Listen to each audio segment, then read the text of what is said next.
Mobile phones, television और भी बहुत कुछ। तो ये सब कैसे हो पाया है? ये सब हो पाया है ग्लोबलाइजेशन की वजह से। पूरी दुनिया में कहीं पर भी जो भी चीज़ बनती है, जो भी सर्विसेज प्रोवाइड की जाती हैं, वो आज आपको अपने घर बैठे मिल सकती है। तो ये सारा का सारा किसका काम है? ये है ग्लोबलाइजेशन का। और ये कैसे आया है, जो चेंज आया है, ये हम इस चैप्टर में पूरा पढ़ेंगे। तो मेनली जो आया है, ये आया है मेनली, अगर आप ब्रॉडर वे में देखें तो जो मीन्स ऑफ कम्युनिकेशन बढ़े हैं ना, ये चैप्टर में नहीं है, मैं आपको बता रही हूँ कि जो मीन्स ऑफ कम्युनिकेशन बहुत ज़्यादा फास्ट हो गए हैं, इसकी वजह से ग्लोबलाइजेशन का प्रोसेस भी बहुत ज़्यादा फास्ट हुआ है। जैसे कि एरोप्लेन्स है, कितनी ज़्यादा स्पीड होती है एक पर्सन का दूसरी जगह पर पहुंचना, मतलब हज़ारों किलोमीटर्स भी हम लोग कुछ घंटों में ही पहुंच जाते हैं।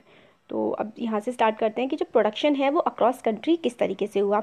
तो हमें ये बताते हैं कि 20th सेंचुरी तक क्या था कि लार्जली जो प्रोडक्शन था, जो भी चीज़ें बनती थी वो एक कंट्री में ही बनती थी और वहीं पर कंज्यूम हो जाती थी, मतलब वहीं पर यूज़ कर ली जाती थी। मेनली क्या होता था, दूसरी कंट्रीज से क्या मंगाया जाता था? रॉ मटेरियल मंगाया जाता था। जैसे कि हम एक कॉलोनी थे, किसकी कॉलोनी थे, किसका राज था हमारे ऊपर? ब्रिटिशर्स का। तो ब्रिटिशर्स हमारे देश से रॉ कॉटन, जो कच्चा जो रुई होती है वो लेके जाते थे, और हमारे यहाँ से वो सब जैसे खाने के प्रोडक्ट्स जाते थे, चावल जाते थे, और मैन्युफैक्चर्ड गुड्स यहाँ पे आते थे, मतलब यहाँ से जो है कपास जाती थी और वहाँ से कपड़ा बन के हमारे देश में आके बेचा जाता था। तो यही ग्लोबलाइजेशन है। मतलब आप अगर सिंपल वर्ड्स में देखें तो वर्ल्ड की कंट्रीज़ का आपस में इंटरैक्ट करना, ट्रेड के थ्रू, लोगों के ट्रांसफ़र के थ्रू, मतलब लोग एक जगह से दूसरी जगह जा रहे हैं, सामान एक जगह से दूसरी जगह जा रहा है, तो ये होता है ग्लोबलाइजेशन। ट्रेड जो है वो मेन चैनल होता है, ज़्यादातर ट्रेड ही होता है। और अब क्या हो रहा है ग्लोबलाइजेशन की वजह से, पहले क्या होता था, यहाँ से रॉ मटेरियल गया और दूसरे जगह जाके सामान बन के फिर वापस आया।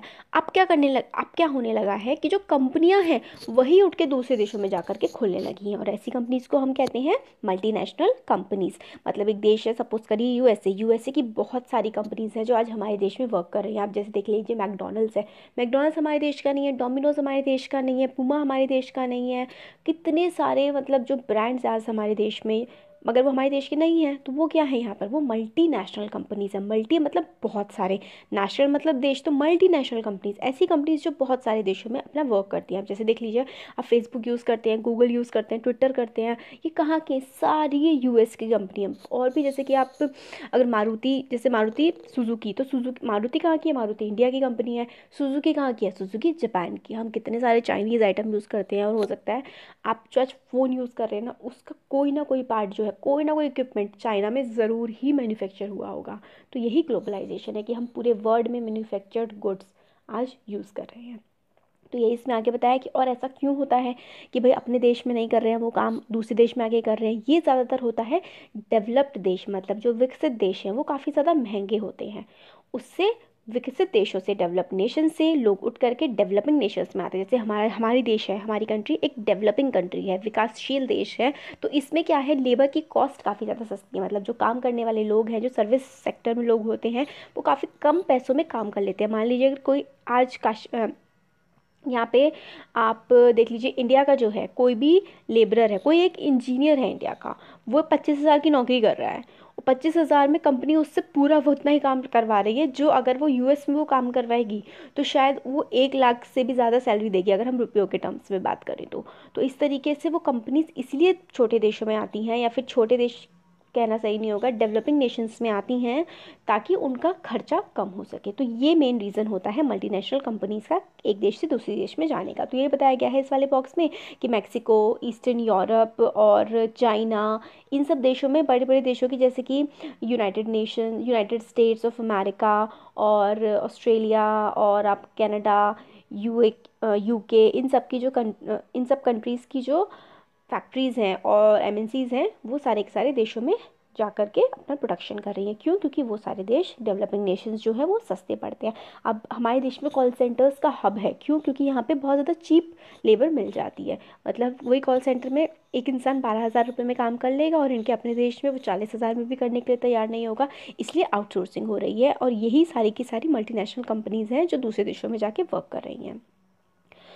अब हमें आगे बताते हैं कि the goods and services are produced globally, as a result production is organised and increasingly complex ways. मतलब जो गुड्स और सर्विसेज हैं वो पूरी पूरी दुनिया में प्रोड्यूस किए जा रहे हैं। मतलब जैसे कि आप एक कार ले लीजिए, तो हो सकता है कार के टायर्स किसी देश में बन रहे हों, उसके जो उस नट्स और बोल्ट्स हैं वो कहीं और से मैन्युफैक्चर हो करके आ रहे हो, कंप्यूटर है तो कंप्यूटर की चिप्स कहीं और बन रही हो, उसका मदरबोर्ड किसी और देश में बन रहा हो, उसकी असेंबलिंग कहीं पर हो रही हो। तो इसी तरीके से जो कॉम्प्लेक्स है, जैसे चाइना है, उसके पास एडवांटेज रहा है चीप मैन्युफैक्चरिंग लोकेशन का, काफ़ी सस्ती मैन्युफैक्चरिंग लोकेशन थी चाइना की।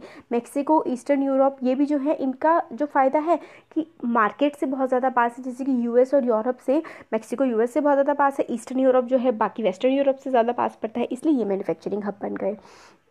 इंडिया में इंग्लिश स्पीकिंग स्किल्स हैं, मतलब लोगों के पास इंग्लिश अच्छी बोल लेते हैं, तो इसलिए कॉल सेंटर्स में और बाकी सारे जो सेक्टर्स में जो दूसरे देश के लोगों से कम्युनिकेशन करना होता है उसके लिए काफ़ी ज़्यादा हेल्पफुल हो जाता है।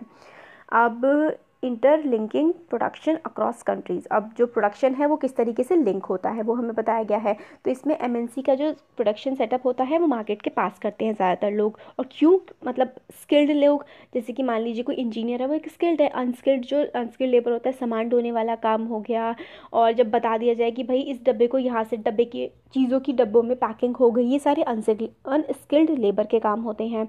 क्या होता है, स्किल्ड और अनस्किल्ड लेबर डेवलपिंग नेशंस में बहुत ही लो कॉस्ट में मिल जाते हैं, इसलिए क्या होता है एमएनसीज को प्रॉफिट काफ़ी ज़्यादा होता है। और फिर गवर्नमेंट की पॉलिसीज़ भी ऐसी होती हैं ताकि हम लोगों के देश में वो लोग आएँ, ताकि जॉब्स क्रिएट हों।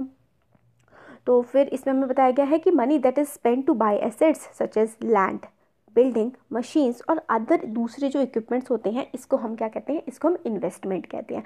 किसी भी जगह आप इन्वेस्ट कर रहे हो उसका क्या मतलब है, आप पैसा खर्च कर रहे हो किस किस चीज़ में, लैंड खरीदने में, ज़मीन पर ही आप कुछ भी कर सकते हो, फिर लैंड पे आप बिल्डिंग बनाओगे, बिल्डिंग में आप मशीन्स रखोगे, बाकी दूसरे इक्विपमेंट रखोगे, तभी तो आप मैन्युफैक्चरिंग कर पाओगे। तो इन्हीं सब चीज़ों को हम इन्वेस्टमेंट कहते हैं। Investment made by MNCs is called foreign investment. तो जो मल्टीनेशनल कंपनीज किसी देश में इन्वेस्टमेंट करती हैं उसको हम बोलते हैं फॉरेन इन्वेस्टमेंट। और कोई भी इन्वेस्टमेंट इस होप से की जाती है कि वहाँ से आप प्रॉफिट कमाएंगे। तो कई बार क्या होता है, एमएनसी जो होती हैं वो सेटअप करती हैं अपना जो कंपनी है, जो लोकल फैक्ट्रीज़ होती हैं हमारे देश की उनके साथ ही, और कई बार क्या करती हैं उनको खरीद ही लेती हैं।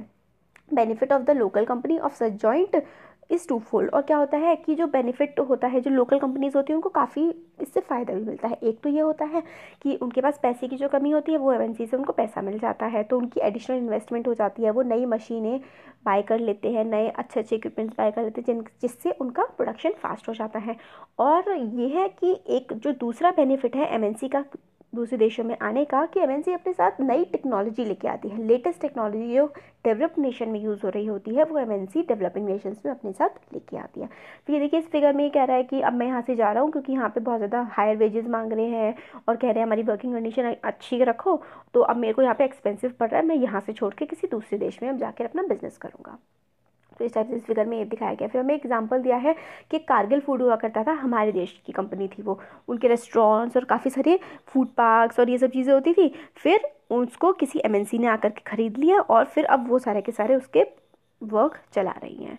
और इनका ये मतलब ऑयल रिफाइनरी वगैरह भी थी जिसमें काफ़ी सारे ऑयल्स वगैरह रिफाइन करते थे। ये सब बताया गया कि किस तरीके से एमएनसी हमारे देश की कंपनियों को एक्वायर करती हैं या फिर उनके साथ जॉइंटली बिजनेस करती हैं। फिर इसमें बताया गया है in fact many of the top MNCs have wealth exceeding the entire budget of the developing country government with such enormous wealth, imagine the power and influence of this MNCs. मतलब फिर हमें ये बताया गया है कि कई बार तो एमएनसीज जो आती हैं मल्टीनेशनल कंपनीज, उनके पास इतना ज़्यादा पैसा होता है कि उस देश की गवर्नमेंट के पास भी उतना ज़्यादा पैसा नहीं होता है। तो आप खुद सोच सकते हैं कि उन एमएनसीज का गवर्नमेंट पर क्या असर पड़ता होगा, मतलब गवर्नमेंट वो कितना ज़्यादा कंट्रोल रख पाती होंगी एक डेवलपिंग कंट्री की। यही होता है, मतलब कई बार बड़ी बड़ी फैक्ट्रीज जो होती हैं वही देश को चलाने लगती हैं। जैसे हमारे देश के साथ हुआ था जब हम लोग की जो ये ब्रिटिशर्स का कब्जा हुआ था, कैसे हुआ था, पहले ईस्ट इंडिया कंपनी आई थी, वो एक कंपनी थी और धीरे धीरे उस कंपनी ने हमारे देश पर राज करना स्टार्ट कर दिया था। तो अब मॉडर्न जो ग्लोबलाइजेशन का फेज़ है ना, उसमें इसी तरीके की हरकतें काफ़ी सारे अफ्रीकन नेशंस में हो भी रही हैं आज भी।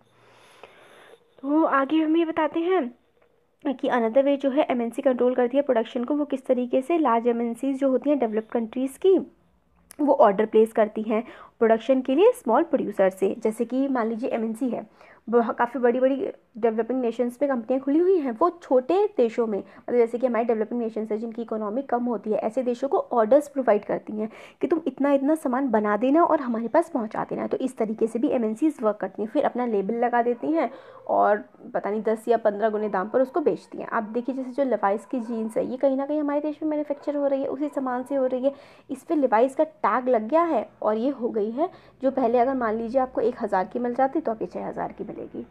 ये होता है ब्रांडिंग, इसी को ब्रांडिंग बोलते हैं कि ब्रांड नेम लग गया है तो आपको वो चीज़ महंगी मिलेगी सेम चीज़। फिर यही बताया हुआ है इसमें कि जो प्रोडक्ट्स हैं फिर यहाँ पे मतलब बनते हैं और वहाँ सप्लाई कर दिए जाते हैं, मगर एमएनसी ही, हाँ ये बात होती है कि एमएनसी डिटरमाइन करती है कि उन प्रोडक्ट्स की क्वालिटी कैसी होगी, उनकी डिलीवरी कैसी होगी, लेबर कंडीशंस वगैरह वगैरह, ये सबसे ज़्यादा वो लोग मतलब कपड़ा जो चीज़ प्रोवाइड करते हैं इससे आप बनाइए, उनकी क्वालिटी पहले चेक कर लेते हैं और फिर बाद में मतलब 3 गुना 4 गुना 10 गुना प्रॉफिट उससे कमाते हैं।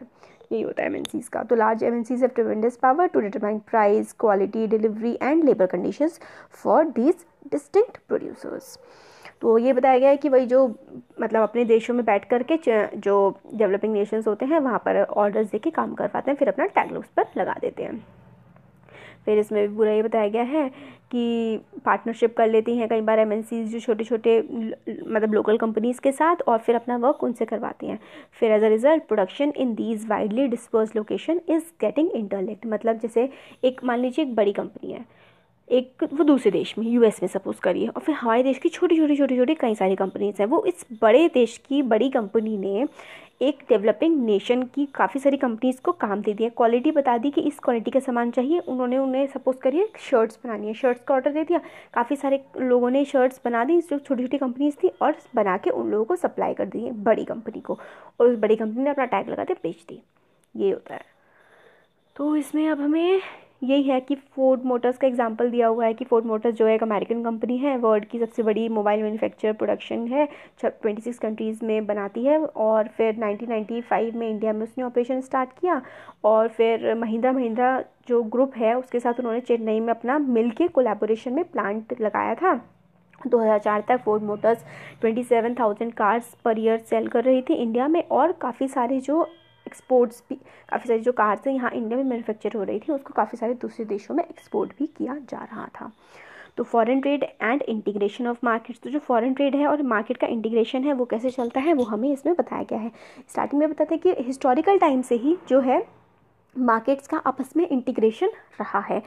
पहले क्या होता था, सी रूट्स हुआ करते थे, दूसरे काफ़ी सारे देश हमारे देश से व्यापार करने आते थे, जैसे आप अफ्रीका ले लीजिए, south east Asia, west Asia, काफ़ी एक्सटेंसिव ट्रेड हुआ करता था।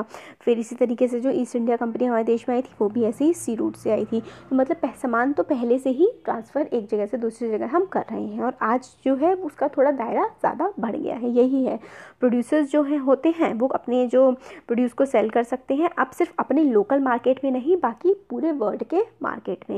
यही हमारा ग्लोबलाइजेशन होता है। सिमिलरली बायर्स होते हैं, import of goods produced in another country is one of the way of expanding the choice of goods beyond the domestically produced goods। हमें फ़ायदा हो रहा है, हम लोगों को सिर्फ अपने देश में बना हुआ सामान नहीं मिल रहा, बाहर के देशों का जो बहुत ही अच्छा क्वालिटी वाला सामान है वो भी हम लोगों को मिल जाता है। यही हमें इसमें बताया गया है। चाइनीज़ टॉयज़ किस तरीके से इंडिया में डोमिनेट किया, चाइनीज़ टॉयज़ ने, हमारे जो इंडियन टॉयज़ थे ज़्यादातर लकड़ी के बने होते थे तो महंगे पड़ते थे, फिर चाइना से प्लास्टिक के बने हुए टॉयज़ आए, सस्ते पड़े, तो अब हमारा जो देश है वो फ्लड है, बिल्कुल फ्लडेड है चाइनीज़ टॉयज़ से, चाइनीज़ कपड़ों से, चाइनीज़ इक्विपमेंट से, चाइनीज़ फ़ोन से। मतलब हमारे देश में इतना ज़्यादा चाइनीज़ सामान है, इतना ज़्यादा, क्योंकि हम भी ले लेते हैं, सस्ता पड़ता है भाई, हम जाते हैं भैया बजट इतना है, और हम लोगों को मान लीजिए टॉय लेना है किसी को, और इंडियन टॉयज़ जो है इंडियन मैन्युफैक्चर्ड है वो 800 रुपये का मिल रहा है, चाइनीज़ वाला 200 रुपये का मिल रहा है, 200 रुपये का, क्वालिटी सेम है, सब सेम है, 200 रुपये का ले आओ। ये हो रहा है।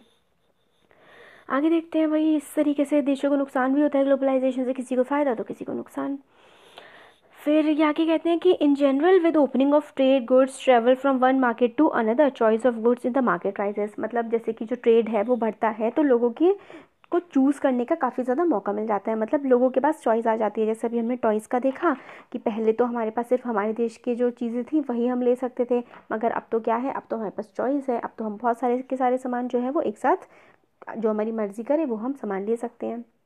तो इसी तरीके से हम लोगों को चॉइस काफ़ी ज़्यादा मिलने लगी है। तो जो ये है फॉरेन ट्रेड की वजह से क्या हुआ है, हमारे मार्केट्स आपस में कनेक्ट हुए हैं और हमारे लोकल मार्केट्स ग्लोबल मार्केट से कनेक्ट हुए हैं।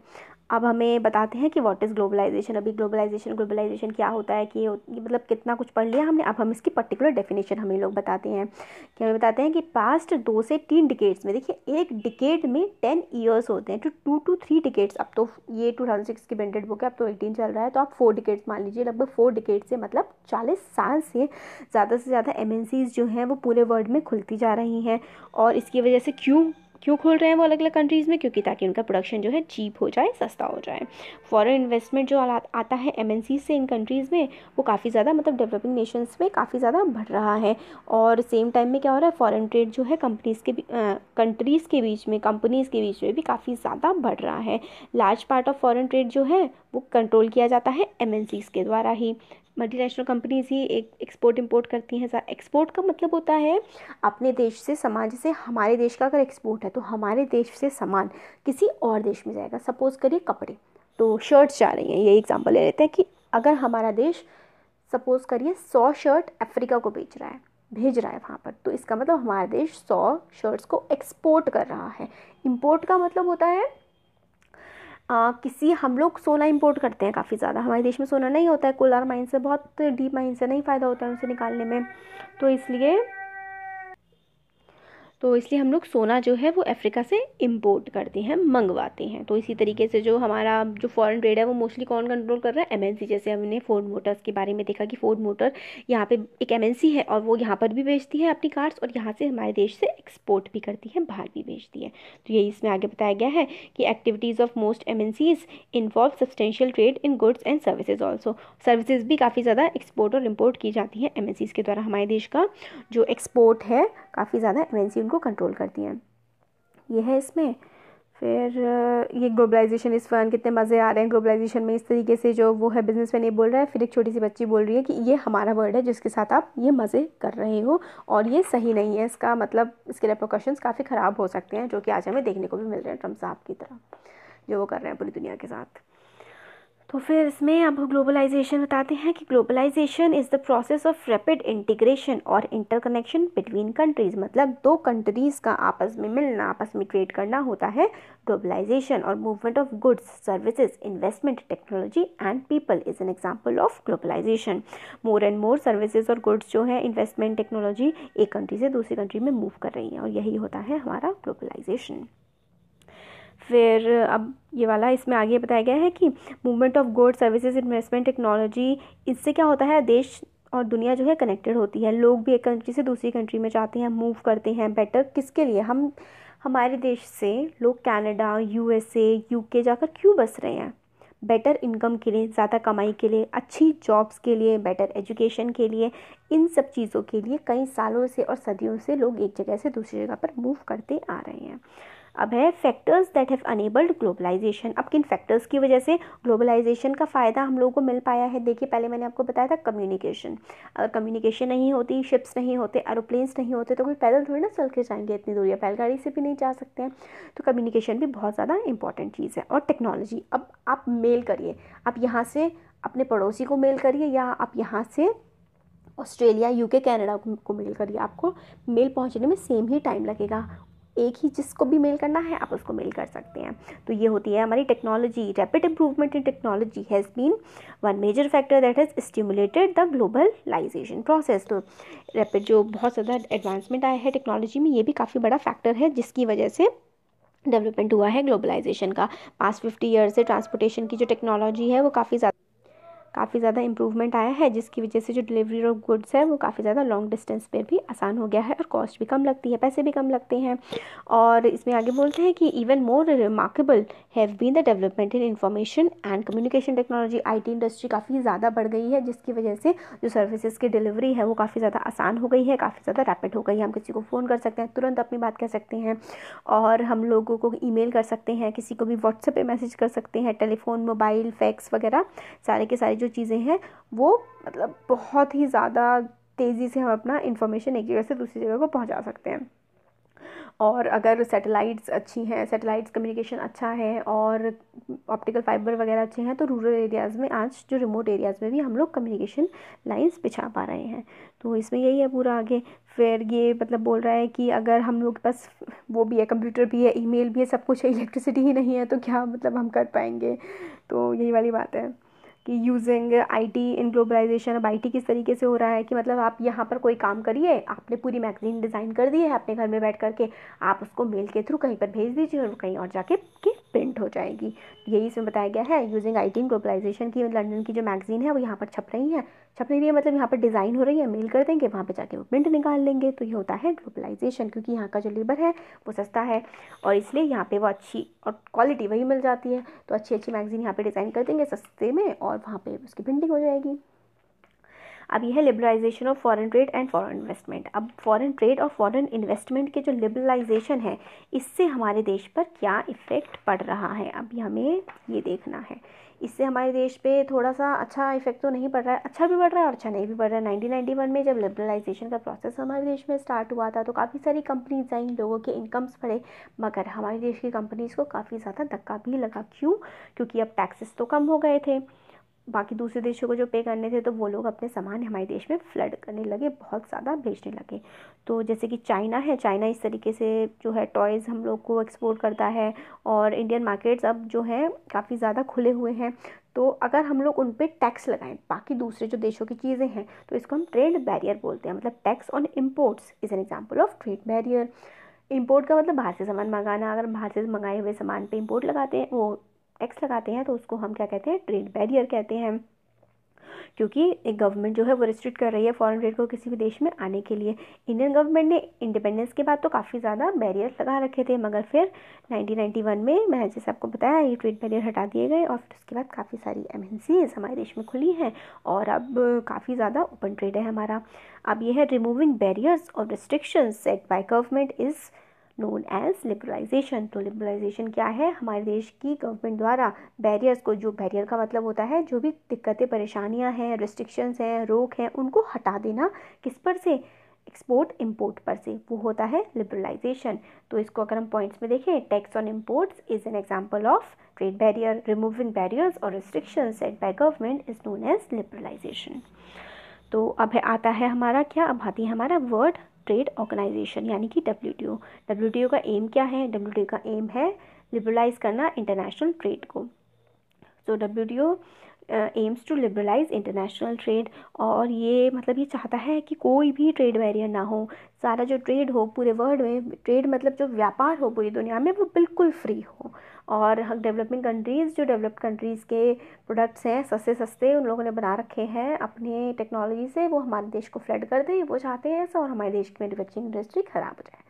ये तो खैर मजाक कर रही हूँ मैं, मतलब एक तरह से यही चल रहा है। मतलब ज़्यादातर आप देखें तो चाइना के इतने ज़्यादा प्रोडक्ट्स हैं हमारे देश में, तो हमारे देश की अपनी मैन्युफैक्चरिंग इंडस्ट्रीज़ ख़राब हो रही हैं।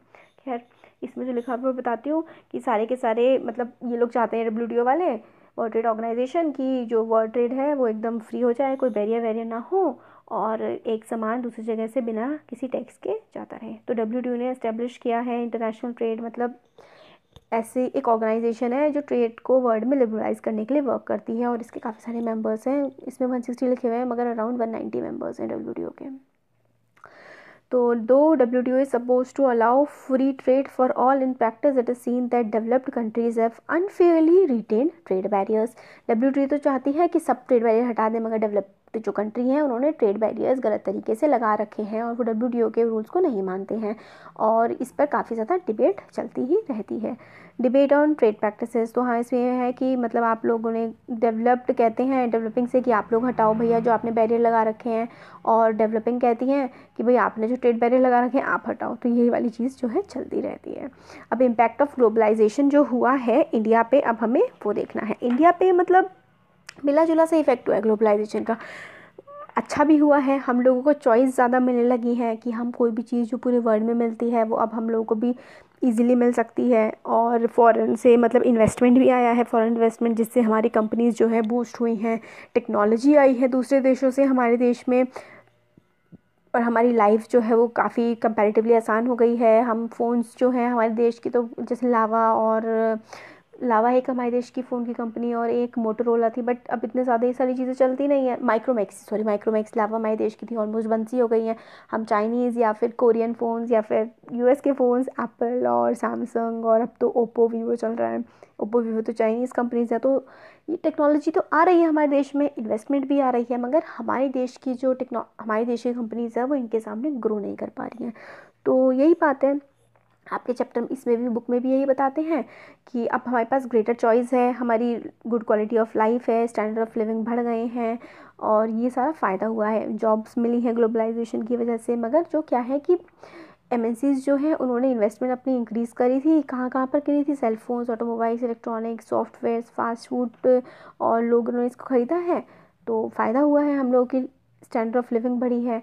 नुकसान भी हुए हैं काफ़ी सारे, कंपटीशन काफ़ी ज़्यादा बढ़ गया है, हमारी डोमेस्टिक कंट्रीज़ को काफ़ी थोड़ी दिक्कत होती है इन कंपनीज़ की वजह से।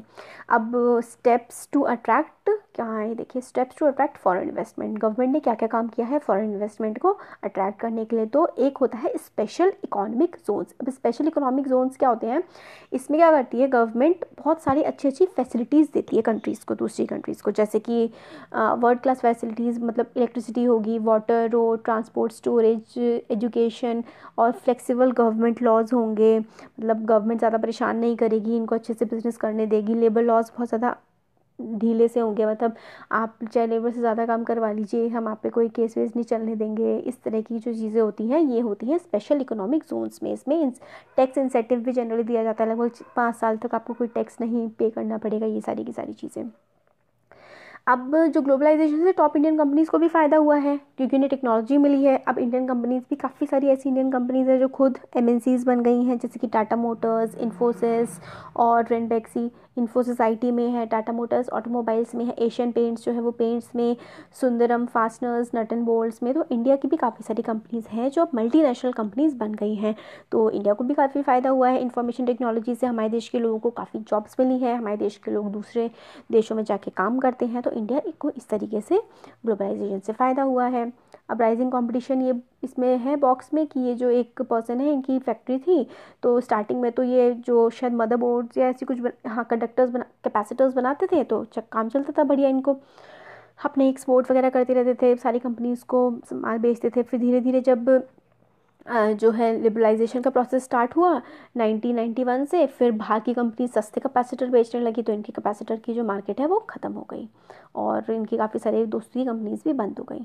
अब कंपटीशन एंड अनसर्टेन एम्प्लॉयमेंट, अब कंपटीशन बहुत ज़्यादा बढ़ गया है। एक कंपनी जैसे एमएनसी के साथ हम लोग की जो लोकल कंपनीज है वो कम्पीट नहीं कर पा रही हैं। अब जो एम्प्लॉयमेंट है वो भी काफ़ी ज़्यादा अनसर्टेन हो गया है, क्योंकि इन पे लेबर लॉज गवर्नमेंट कम लगाती है, तो लेबर की कंडीशन अच्छी नहीं होती है। इसलिए जो काम करती हैं अब मतलब लोग जो काम करते हैं वो काफ़ी मतलब कम पैसों में काम कर लेते हैं, और इनको कोई अपनी जॉब की प्रोटेक्शन भी नहीं होती है कि कब जॉब से निकाल देंगे। तो ये वाली चीज़ हो गई है। ये है इसमें कि मतलब स्टार्टिंग में लोगों की केस स्टडी छोटी थोड़ी बहुत बताई गई है कि पहले जो ये सुशीला थी ये काफ़ी मतलब घर के पास ही अपने गारमेंट एक्सपोर्ट इंडस्ट्री में काम करती थी। फिर वो कंपनी बंद हो गई, फिर उनको काफ़ी दूर जाना पड़ा जॉब ढूंढने के लिए, और वहाँ पे इनको कम सैलरी मिलती है, ज़्यादा काम करना पड़ता है। तो ये भी काफ़ी इफ़ेक्ट्स पड़े हैं एमएनसीज़ के, क्योंकि अपनी डोमेस्टिक कंपनीज जो है वो बंद होने लगी कई सारी, और एमएनसीज़ तो फिर वही सिर्फ प्रॉफिट ही कमाने की कोशिश करती है, कम से कम पे करने की कोशिश करती हैं। ये सब चीज़ें बताई गई हैं। अब स्ट्रगल फॉर फेयर ग्लोबलाइजेशन, अब फेयर ग्लोबलाइजेशन जो है उसके लिए जो हमारा स्ट्रगल है उसके बारे में हमसे बात की गई है। अब स्ट्रगल कैसे फेयर ग्लोबलाइजेशन, क्योंकि क्या होता है ग्लोबलाइजेशन आ गया, दूसरे देशों की कंपनीज हमारे देश की कंपनीज में आ गई, मगर ग्लोबलाइजेशन क्या सच में हमारे लिए अच्छा है, ये भी तो सोचने वाली बात है। अब proper implementation of labour laws जो है वो नहीं हो पाता है। जैसे हमने बात की एमएनसीज को छूट दी जाती है तो ताकि उनका जो बिज़नेस है वो फ्लरिश करे, तो लेबर लॉज जो है तो लेबर को काफ़ी ज़्यादा इससे प्रॉब्लम होती है। अब गवर्नमेंट क्या कर सकती है इसमें, गवर्नमेंट ढंग से लेबर लॉज को जो है वो इम्प्लीमेंट करे। गवर्नमेंट सपोर्ट कर सकती है छोटे प्रोड्यूसर्स को, ताकि उनकी जो परफॉर्मेंस है वो इम्प्रूव हो। जो छोटी छोटी कंपनीज है हमारे देश की, गवर्नमेंट थोड़े ट्रेड और इन्वेस्टमेंट बैरियर्स लगा सकती है। ट्रेड बैरियर्स मतलब कि जो बाहर से इंपोर्ट्स आ रहे हैं हमारे देश में, सपोज़ करिए वही कपड़े आ रहे हैं, तो उसमें आप थोड़ा सा ज़्यादा मतलब ज़्यादा टैक्स लगा लो दूसरे चाइना के कपड़ों पे, चाइना के जूतों पे, उनके मोबाइल्स पे, ताकि हमारे देश की जो कंपनीज़ हैं वो भी थोड़ा मुनाफा कमा सकें। और गवर्नमेंट जो है हमारे देश की वो WTO में जाके मतलब वो कर सकती है, बात कर सकती है कि WTO जो है वो फेयर रूल्स लेके आए। जो डेवलप नेशंस हैं वो तो सब्सिडी देते हैं भैया एग्रीकल्चर पे, हम लोगों को तो मना किया जाता है देने से, तो उस पर भी ज़रा बात हो। और गवर्नमेंट जो है वो WTO को मतलब, और जो WTO में दूसरे डेवलपिंग नेशंस हैं उनके साथ मिल करके जो सिमिलर इंटरेस्ट हैं, एक जैसे इंटरेस्ट है कि भाई हमारे देश की सर्विसेज भी बाहर जाएँ, मतलब लोग जाके जॉब कर पाएँ, हमारे देश में बड़ी फैक्ट्रीज़ लगे, इसलिए हमें तो रियायतें दी जाए, हमारे टैक्स बैरियर लगाने की हमें इजाज़त दी जाए। ये सारी की सारी बातें जो गवर्नमेंट है हमारी वो WTO में जा करके रख सकती है। अब सम अप अगर हम करें तो ये बताया गया है ग्लोबलाइजेशन ऐसा प्रोसेस है जिसमें जो रैपिड इंटीग्रेशन हो रहा है वर्ल्ड की सारी कंट्रीज़ का। और ये कैसे हो रहा है, MNCs जो है इसमें काफ़ी इंपॉर्टेंट रोल प्ले कर रही हैं। बहुत सारी MNCs एक जगह से दूसरी जगह जा करके अपने प्लांट्स लगा रही हैं और चीप लेबर का फ़ायदा उठा रही हैं और मुनाफा कमा रही हैं। IT की वजह से काफ़ी ज़्यादा हमें हेल्प मिल गई है, इन्फॉर्मेशन टेक्नोलॉजी की वजह से एक जगह बैठा हुआ इंसान दूसरी जगह बैठे हुए इंसान को सारा का सारा वर्क कम्युनिकेट कर सकता है। WTO जो है वो डेवलपिंग कंट्रीज़ पे काफ़ी ज़्यादा प्रेशर डाल रही है लिबरलाइज ट्रेड को करने के लिए। तो फिर लास्ट में बताते हैं कि while globalisation has benefited well of consumers and also producers with skill education and wealth. तो ग्लोबलाइजेशन ने जो काफ़ी पैसे वाले लोग हैं, कंज्यूमर्स मतलब उपभोक्ता, जो सामान खरीदते हैं वो कंज्यूमर होते हैं। हम सब लोग जो भी सामान खरीद रहे हैं, पेन ले रहे हैं, कॉपी ले रहे हैं, ब्रेड पकौड़ा ले रहे हैं, कुछ भी ले रहे हैं, तो हम कंज्यूमर हुए। तो ये जिनके पास पैसा है उनको काफ़ी ज़्यादा फ़ायदा हुआ है, जिनके पास स्किल्स हैं, जो होशियार हैं, मतलब जैसे पढ़ा सकते हैं अच्छा, या कंप्यूटर में काम कर सकते हैं, सॉफ्टवेयर इंजीनियर हैं, उनको काफ़ी फ़ायदा हुआ है। और मगर जो छोटे वर्कर्स हैं, अनस्किल्ड लेबर हैं और छोटी कंपनीज हैं, उनको इससे काफ़ी नुकसान हुआ है। तो लंबा चैप्टर था बट फाइनली हो गया कंप्लीट ये। तो थैंक यू सो मच।